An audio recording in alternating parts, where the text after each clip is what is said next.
हाय hello everyone. So Emerald Finance पे आज हम डिस्कशन करेंगे Q3 के रिजल्ट आए हैं कंपनी के, तो देखेंगे ओवरऑल नंबर्स इन्होंने कैसे रिपोर्ट करे हैं एंड मैनेजमेंट का जो गाइडेंस है उसके अकॉर्डिंग कैसा परफॉर्मेंस आया है कंपनी का। प्लस ये भी डिस्कस करेंगे कि ओवरऑल कैसी डील कैसी अपॉर्चुनिटी बन रही है इसके बिजनेस एंड स्टॉक के अंदर।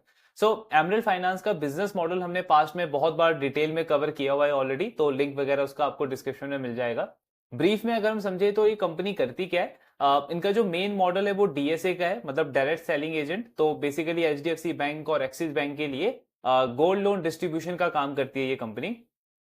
बट हमने जो इस कंपनी को ट्रैक करना डिस्कस करना स्टार्ट किया, उसका मेन रीजन था कि इन्होंने एक न्यू सेगमेंट के अंदर एंटर किया था, ईडब्ल्यूए, अर्ली वेज एक्सेस। सो इस कंपनी की मैनेजमेंट का बोलना है कि वेस्टर्न कंट्रीज में ये जो प्रोडक्ट है ईडब्ल्यूए, ये बहुत पॉपुलर प्रोडक्ट है एंड यहाँ पे इंडिया में अभी ये मार्केट पूरा क्रिएट हो रहा है, आगे जाके पूरा 1 लाख करोड़ तक का ये मार्केट बन सकता है। सो अभी ये ग्रोइंग स्टेज में है, इमर्जिंग स्टेज में है। तो ये प्रोडक्ट क्या होता है, ईडब्ल्यूए प्रोडक्ट के अंदर एमरेल्ड फाइनेंस या इनकी जैसी जो कंपनीज होती है, वो एक कॉर्पोरेट के जो एम्प्लॉयज होते हैं उनको एक तरीके का एडवांस में सैलरी ऑफर करते हैं। सो ये एक लोन नहीं होता है, बट एक तरीके से लेट सपोज किसी एम्प्लॉय का जो मंथली सैलरी है वो उसको कंज्यूम कर चुका है, बट कोई इमीडिएट एक्सपेंसेस को मीट करने के लिए उसको इमरजेंसी कुछ फंड्स की रिक्वायरमेंट है।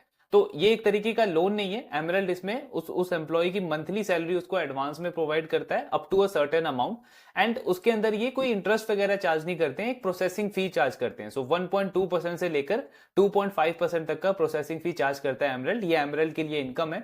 अब इसमें जो रीपेमेंट है वो डायरेक्टली एम्प्लॉय नहीं करता है, उसका जो एम्प्लॉयर है जिसका पार्टनरशिप है एमरेल्ड के साथ में, वो नेक्स्ट मंथ अपने एम्प्लॉय की मंथली सैलरी में से उस अमाउंट को डिडक्ट करके एमरेल्ड को पे करता है एंड उसी में प्रोसेसिंग फी भी उनका ऐड होता है। तो इसके ये पूरा टोटल बिजनेस मॉडल है एमरेल्ड फाइनेंस का इस प्रोडक्ट के अंदर। सो कंपनी अगले 3-4 इयर्स के अंदर एक बहुत सिग्निफिकेंट ग्रोथ एक्सपेक्ट कर रही है इस पर्टिकुलर प्रोडक्ट से एंड लास्ट के भी 1-2 क्वार्टर जो हमने इसको ट्रैक किया है उसमें इनके परफॉर्मेंस ओवरऑल काफी अच्छा रहा है। तो अभी देखते हैं कि थर्ड क्वार्टर में इनका रिजल्ट कैसा आया है ओवरऑल। सो ये अगर आप 9 मंथ्स का डेटा देखोगे इस फाइनेंशियल ईयर में, तो कंपनी का जो सेल्स का नंबर है, टॉप लाइन का जो नंबर है, वो 9 करोड़ से बढ़ करके 15 करोड़ पे हो गया। मतलब वाई वाई अगर हम देखें तो ऑलमोस्ट 60% की ग्रोथ इन्होंने रिपोर्ट करी है। देन पैट का या बिट्टा का नंबर भी अगर आप देखोगे तो ये भी डबल से ज्यादा हो गया है। मतलब 3 करोड़ का जो पैट था कंपनी का, वो 6.25 करोड़ का हो गया है 9 मंथ्स के अंदर। थर्ड क्वार्टर की स्पेसिफिकली अगर हम बात करें तो अगेन सेल्स का नंबर आपको दिखेगा कि लगभग 60-64% के आसपास की ग्रोथ आई है। Q1 और Q2 दोनों क्वार्टर में कंपनी का जो टॉप लाइन का ग्रोथ है वो 54-55% के आसपास था। तो इसका मतलब क्या हुआ कि थर्ड क्वार्टर में इस कंपनी ने एक्चुअली अपने ग्रोथ रेट को बीट किया है, सरपास किया है। जो एवरेज इनका 50-55% था, इस क्वार्टर में लगभग 65% का ग्रोथ इन्होंने रिपोर्ट किया है टॉप लाइन में। बॉटम लाइन अगेन इस कंपनी के लिए डबल हुआ है वाई लेवल पे। सो लगभग 110% की ग्रोथ है कंपनी के पैट के अंदर। उसका मेजर रीजन क्या है, इस कंपनी के मार्जिन। सो 59% के मार्जिन जो आप देख रहे हो वो 71% के आसपास है। हालांकि इनकी मैनेजमेंट ने लास्ट कॉन कॉल में इस चीज को क्लियर किया था कि ये 70-72% के मार्जिन में भी सस्टेनेबल ना हो आगे चल के, बट क्योंकि इनका जो मॉडल है वो प्रोसेस ड्रिवन मॉडल है, सिस्टम ड्रिवन मॉडल है, तो मतलब एम्प्लॉयज की रिक्वायरमेंट उसमें बहुत कम होती है। अनलाइक बैंक्स या एनबीएफसी जिनको बहुत सारे एम्प्लॉयज को हायर करना पड़ता है, रिलेशनशिप मैनेजर्स को हायर करना पड़ता है, देन वो उनके लिए लोन के कस्टमर लेकर के आते हैं, डिपॉजिट के कस्टमर लेकर के आते हैं, फिर उनको कलेक्शन डिपार्टमेंट के लिए एक अलग टीम हायर करनी पड़ती है। तो वैसा मॉडल नहीं है इनका, इनका एक प्रोसेस ड्रिवन मॉडल है। तो अभी करंटली सिर्फ 8 मेंबर की टीम है इनकी, और मंथली बेसिस पे ये जो कंपनी है वो 1 करोड़ से लेकर के 1.5 करोड़ का एवरेज डिसबर्समेंट करती है। मैनेजमेंट का कहना है कि क्योंकि ये सिस्टमेटिक ड्रिवन मॉडल है, प्रोसेस ड्रिवन मॉडल है, सो कल को चल के अगर हमारा मंथली डिसबर्समेंट 1 करोड़ 1.5 करोड़ से बढ़ के मे बी 100 करोड़ या 150 करोड़ तक भी जाता है, स्टिल जो टोटल एम्प्लॉय बेस है हमारा उसमें मे बी हम 4 या 5 और एम्प्लॉयज को ऐड करेंगे, बिकॉज इतनी ज्यादा एम्प्लॉयज की रिक्वायरमेंट नहीं है हमारे मॉडल में। तो एसेट लाइट मॉडल है। इसका मतलब क्या है कि मार्जिन में भी कंपनी के 70-72% ना रहे, बट स्टिल ये कंपनी एक हाई ऑपरेटिंग प्रॉफिट मार्जिन पे आगे ऑपरेट कर सकता है। इस तरीके का मॉडल इन्होंने क्रिएट किया है। तो रिजल्ट ओवरऑल अगर हम देखें, चाहे सेल्स का नंबर हो या पैट का नंबर हो, मार्जिन का नंबर हो, बहुत अच्छा नंबर इन्होंने रिपोर्ट करे हैं। एक और इंटरेस्टिंग चीज अगर आप देखो तो इनका ये जो 9 मंथ का जो सेल्स का नंबर है 15 करोड़ का, सो इन्होंने एक्चुअली FY24 के अंदर पूरे साल में 13 करोड़ का सेल्स किया था लास्ट फाइनेंशियल ईयर के अंदर। इस फाइनेंशियल ईयर में 9 मंथ्स में ही कंपनी उस नंबर को क्रॉस कर चुकी है। 15 करोड़ का सेल्स इनका सिर्फ 9 मंथ्स में आ गया, अभी एक क्वार्टर पेंडिंग है। सिमिलरली अगर आप पैट का नंबर देखोगे तो FY24 में कंपनी का जो एनुअल पैट था वो 4 करोड़ के आसपास था। इस फाइनेंशियल ईयर में कंपनी 6.25 करोड़ का पैट ऑलरेडी रिपोर्ट कर चुका है, यानी लगभग 9 मंथ्स के अंदर ही आपने 50% ग्रोथ दिखा दी है अपने बॉटम लाइन में पिछले पूरे साल में जो आपका पैट था उसके कंपैरिजन में। सो यहां से हमको ग्रोथ ट्रेंड समझ में आता है कंपनी का कि अगर ये कंटिन्यू रहा तो अगेन फोर्थ क्वार्टर भी कंपनी के लिए एक बहुत अच्छा आ सकता है। सो रिजल्ट ओवरऑल अगर हम देखें तो बहुत सॉलिड इन्होंने रिपोर्ट करे। एक दो और अगर हम डेवलपमेंट की बात करें तो जो नंबर ऑफ कॉर्पोरेट्स के साथ में ये टाई अप करते हैं जहां से इनको कस्टमर मिलते हैं अपने EWA प्रोडक्ट के लिए। सो जब ये फाइनेंशियल ईयर स्टार्ट हुआ था तब मैनेजमेंट ने बहुत एग्रेसिव गाइडेंस दिया था। इनका टारगेट था कि टोटल 100 से 120 कॉर्पोरेट्स को हम ऑनबोर्ड करेंगे by the end of FY25, लेकिन थोड़ा सा इन्होंने गाइडेंस को घटाना पड़ा। Q1 में इनके पास टोटल 15 कॉर्पोरेट्स थे, Q2 में इन्होंने 10 कॉर्पोरेट्स को और ऐड किया, 25 टोटल कॉर्पोरेट्स हुए। देन लास्ट कॉन कॉल में मैनेजमेंट ने बोला था कि थर्ड क्वार्टर में हमारा टारगेट रहेगा कि हम 15 कॉर्पोरेट्स को और ऐड करें और टोटल नंबर हमारा 40 तक आए। तो अभी अगर आप देखोगे तो टोटल इन्होंने 15 ऐड कर लिए हैं थर्ड क्वार्टर में, मतलब जैसा गाइडेंस था वैसा अचीव कर लिया है। नाउ फोर्थ क्वार्टर के लिए मैनेजमेंट का टारगेट है कि 20 न्यू कॉर्पोरेट्स को हम और ऑनबोर्ड करेंगे, मतलब कि by the end of FY26 हमारे पास जो टोटल पार्टनरशिप रहेगी वो 60 कॉर्पोरेट्स की रहेगी। तो हमारा बेसिकली जो एड्रेसेबल मार्केट है वो इंक्रीज हो जाएगा, मतलब नेक्स्ट ईयर के लिए जो एक जो ग्रोथ का रनवे चाहिए वो कंपनी को मिल जाएगा उसके साथ में। दूसरा, अभी तक तो कंपनी EWA प्रोडक्ट ऑफर कर रही थी, लास्ट कॉन कॉल में एक और प्रोडक्ट इन्होंने लॉन्च किया है। एक्चुअली वो लाइव प्रोडक्ट जाएगा इनका FY26 के अंदर, बट उसके ऊपर काम चालू कर दिया इन्होंने।